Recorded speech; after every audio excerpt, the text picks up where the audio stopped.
नमस्कार, news watch India देख रहे हैं आप। मैं हूं आपके साथ सुरभि राजपूत। बुलेटिन की शुरुआत करेंगे। बात करेंगे सबसे पहले यूपी के बदायूं की, जहां सिविल लाइन थाना क्षेत्र के नेकपुर गली नंबर 3 मौजमनूरपुर नेहनगर भूमाफियाओं ने सारी हदें पार करते हुए और बहते हुए नाले पर प्लांटिंग करके बनवा दिए मकान। नागपुर गली नंबर 3 के रहने वाले अरविंद कुमार पुत्र रतिराम ने जिलाधिकारी को दिए शिकायती पत्र में कहा कि गली एमएलसी वागीश पाठक के बजट से गली की सीसी रोड का कार्य चल रहा है। गली का पानी सीधे नाले में जाकर गिरता था। जब सीसी रोड पड़ने का मौका आया तो वहां के दबंग टिंकू और रामदास ने पानी निकलने वाला रास्ता ही बंद कर दिया, जिससे गली वालों को काफी दिक्कतों का सामना करना पड़ रहा है। तो वहीं कमिश्नरेट गाजियाबाद पुलिस ने क्राइम ब्रांच में नियुक्त निरीक्षक रमेश सिद्धू को मुकदमे में अपराधी को अनुचित लाभ देने के उद्देश्य से उससे कुछ नगद राशि की मांग की गई और उससे पैसे भी लिए जा रहे थे। सूचना पर पुलिस क्राइम ब्रांच पहुंची और निरीक्षक को नगद धनराशि 4 लाख रुपए के साथ रंगे हाथों पकड़ लिया। थाना सिहानी गेट का पर भ्रष्टाचार निवारण अधिनियम के तहत निरीक्षक के खिलाफ मुकदमा दर्ज कर लिया गया है। दिनांक 20 नवंबर को गाजियाबाद कमिश्नरेट के अंतर्गत स्थानीय पुलिस को एक सूचना प्राप्त हुई थी। क्राइम ब्रांच में नियुक्त इंस्पेक्टर रमेश सिद्धू के द्वारा मुकदमा अपराध संख्या 691/25 के अंतर्गत अपराधी को अनुचित लाभ देने के उद्देश्य से उससे कुछ नगद धनराशि की मांग की गई है और उससे पैसे लिए गए। इस क्रम में पुलिस द्वारा तत्काल कार्रवाई करते हुए वहां छापेमारी की गई और वहां इंस्पेक्टर को नगद धनराशि के साथ गिरफ्तार किया गया। ये नगद धनराशि लगभग 4 लाख रुपए है। प्रकरण में सिहानी गेट थाना के अंतर्गत भ्रष्टाचार निवारण अधिनियम के अंतर्गत सुसंबद्ध धाराओं में मुकदमा पंजीकृत किया गया। अग्रिम विधिक कार्रवाई की जा रही है। तो वहीं गाजियाबाद के क्रॉसिंग रिपब्लिक थाना क्षेत्र में एक युवक को बेरहमी से पीटने का वीडियो सोशल मीडिया पर वायरल हो रहा है। युवक को डंडे से बेरहमी से पीटा जा रहा है। वहीं जब दूसरा युवकों को उसे बचाने का प्रयास कर रहा है तो उस पर भी डंडे से वार किया गया। वीडियो इस समय सोशल मीडिया पर काफी तेजी से वायरल है। पुलिस ने युवक की शिकायत पर मुकदमा दर्ज कर आरोपियों को गिरफ्तार करने में जुटी हुई है। दिनांक 20/11/2025 को थाना क्रॉसिंग रिपब्लिक पर वादी वीरेंद्र द्वारा ये तहरीर दी गई कि उनके बेटे रितेश के साथ कुछ व्यक्तियों ने 19/11/2025 को, जब वो अपने कॉलेज सुंदरदीप के लिए घर से निकले थे, द्वारा मारपीट की गई और उन्हें गंभीर रूप से घायल किया गया, जिसमें उनका एक पैर भी टूट गया है। इस सूचना पर तुरंत संज्ञान लेते हुए थाना क्रॉसिंग रिपब्लिक टीम के द्वारा सुसंगत धाराओं में अभियोग पंजीकृत किया गया है और इसमें कई टीमों का गठन किया गया है गिरफ्तारी हेतु। जल्द ही अभियुक्तों की गिरफ्तारी सुनिश्चित कर ली जाएगी और अग्रिम वैधानिक कार्रवाई प्रचलित है। तो वहीं रामपुर थाना पटवाई क्षेत्र में लव जिहाद के बाद नाबालिग हिंदू लड़की से दुष्कर्म। पटवाई पुलिस ने आरोपी रियासत के खिलाफ मुकदमा दर्ज कर उसे गिरफ्तार कर जेल भेजा। वारदात लव जिहाद से जुड़ी हुई है। पीड़ित पिता ने थाना पटवाई पुलिस को तहरीर देकर आरोप लगाया कि उसकी नाबालिग लड़की को मुस्लिम लड़के ने हिंदू नाम बताकर उसके साथ दुष्कर्म किया। इस पूरे मामले पर अपर पुलिस अधीक्षक अनुराग सिंह ने बताया कि आरोपी मुस्लिम समाज से जुड़ा हुआ है। आरोपी रियासत को गिरफ्तार कर जेल भेज दिया गया है और पीड़ित नाबालिग को मेडिकल परीक्षण के लिए जिला अस्पताल भेजा गया है। पटवाई में एक इस प्रकार का प्रकरण आया था जिसमें एक नाबालिग युवती के पिताजी द्वारा ऐसा अभियोग पंजीकृत कराया गया था, जिसमें जांच की गई और एक अभियुक्त जिसमें नामित अभियुक्त है रियासत, उसको गिरफ्तार करके जेल भेजा गया है। पीड़िता का मेडिकल इत्यादि की कार्रवाई चल रही है।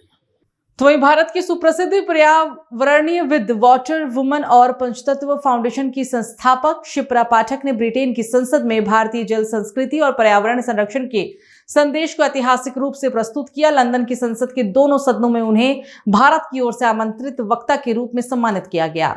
उत्तर प्रदेश के बदायूं जिले के दातागंज निवासी शिप्रा पाठक की पर्यावरण यात्रा अद्वितीय रही है। उन्होंने 13,000 किलोमीटर पैदल चलकर देश भर में 55 लाख पौधों का रोपण कराया और लाखों नागरिकों को पर्यावरण संरक्षण के लिए आंदोलित भी किया। उनके नेतृत्व में पंचतत्व फाउंडेशन ने नदी पुनर्जीवन को जग भागीदारी आधारित अभियान का स्वरूप भी दिया। इन्हीं उल्लेखनीय कार्यों के आधार पर ब्रिटिश संसद ने उन्हें विशेष रूप से आमंत्रित किया था। तो वहीं बदायूं में शॉर्ट सर्किट होने की वजह से चलती कार में लगी भयंकर आग। पुलिस चौकी के ठीक सामने चलती कार में आग लगने की वजह से हड़कंप मच गया। चलती कार में आग लगने से कार सवारों को बमुश्किल सुरक्षित निकाला गया। वहां मौजूद दुकानदारों और अन्य लोगों ने बमुश्किल पानी डालकर आग पर काबू पाया। कार सवार बरेली से अपने घर जा रहे थे, तभी कार में अचानक से आग लग गई थी। हालांकि एक बड़ा हादसा होने से बच गया है। बदायूं के बिसौली कोतवाली क्षेत्र के नगर बिसौली के पुलिस चौकी के सामने ये घटना हुई थी। तो वहीं बदायूं में गोकशी करने वाले 2 शातिर अभियुक्तों को पुलिस मुठभेड़ में गिरफ्तार किया गया। 2 अभियुक्तों के पैरों में गोली लगी है। वरिष्ठ पुलिस अधीक्षक डॉक्टर ब्रजेश सिंह के द्वारा गोकशी अपराधियों के खिलाफ लगातार अभियान चलाया जा रहा है। गौवंशिका पशुओं का वध कर घटना को अंजाम देने जा रहे थे शातिर गोकश। देर रात मुखबिर की सूचना के आधार पर यह छापा मारा गया।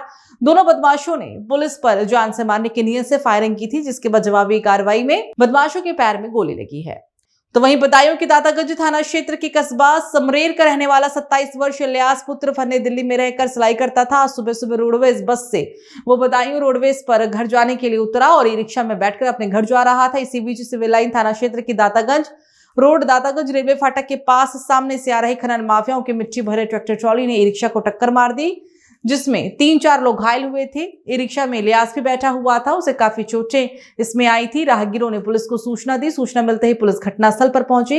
इलियास के परिजनों को सूचना दी गई। परिजन भी घटनास्थल पर पहुंचे और इलियास की गंभीर हालत को देखते हुए उसे बरेली ले गए। बरेली ले जाते समय इलियास ने रास्ते में ही दम तोड़ दिया। तो वही बदायूं के उझानी कोतवाली क्षेत्र के कस्बा उझानी के मोहल्ला चटैया अंसारी कॉलोनी के रहने वाले शुभान खेलने का बहाना करके निकला था। काफी समय तक जब वो नहीं घर लौटा तो परिजनों ने उसकी खोजबीन शुरू कर दी, मगर फिर भी उसका कुछ पता नहीं चला। परिजनों के द्वारा थाने में गुमशुदगी की तहरीर भी दी गई, मगर पुलिस ने मासूम को ढूंढना उचित नहीं समझा। आज सुबह सुबह मोहल्ले का कोई व्यक्ति खाली पड़े प्लॉट में घर का कूड़ा डालने के लिए गया तो वहां पर कूड़े के ढेर में शुभान मृत अवस्था में पड़ा हुआ था। तो वहीं सुल्तानपुर में अचानक कांग्रेस प्रदेश अध्यक्ष अजय राय पहुंचे मृतक रामचेती मोची के घर। 13वीं कार्यक्रम में पहुंच मृतक मोची को श्रद्धांजलि दी। करीब 1.5 साल पहले राहुल गांधी से मुलाकात के बाद अचानक चर्चा में आए थे रामचेत मोची। रामचेत की माली हालत देख राहुल गांधी ने आर्थिक मदद भी की थी। जूते चप्पल की सिलाई मशीन सहित रॉ मटेरियल का भी उपलब्ध कराया था। बीते कुछ महीने से रामचेत कैंसर और टीबी जैसी गंभीर बीमारी से पीड़ित थे। जानकारी लगते ही राहुल गांधी ने प्रयागराज के कैंसर हॉस्पिटल से उनका इलाज भी करवाया था। बीते दिनों रामचेत की मौत की सूचना लगते ही राहुल ने परिजनों से फोन पर बातचीत भी की थी और शोक संवेदनाएं भी व्यक्त की थी। तो वहीं बहुउद्देश्य दक्षिणी किसान सेवा सहकारी समिति सितारगंज के अध्यक्ष बने सौरभ अरोड़ा ने कैबिनेट मंत्री सौरभ बहुगुणा का आभार व्यक्त करते हुए कहा कि आज कैबिनेट मंत्री सौरभ बहुगुणा जी ने मेरे ऊपर भरोसा किया, जिसकी वजह से आज मैं अध्यक्ष चुना गया। तो मैं उनका आभार व्यक्त करता हूं और अपना काम पूरी जिम्मेदारी के साथ करूंगा। कभी किसी किसान को परेशानी नहीं होने दूंगा। हर किसान की परेशानी का तुरंत समाधान करूंगा। तो बुलेटिन में फिलहाल मेरे साथ इतना ही। नमस्कार।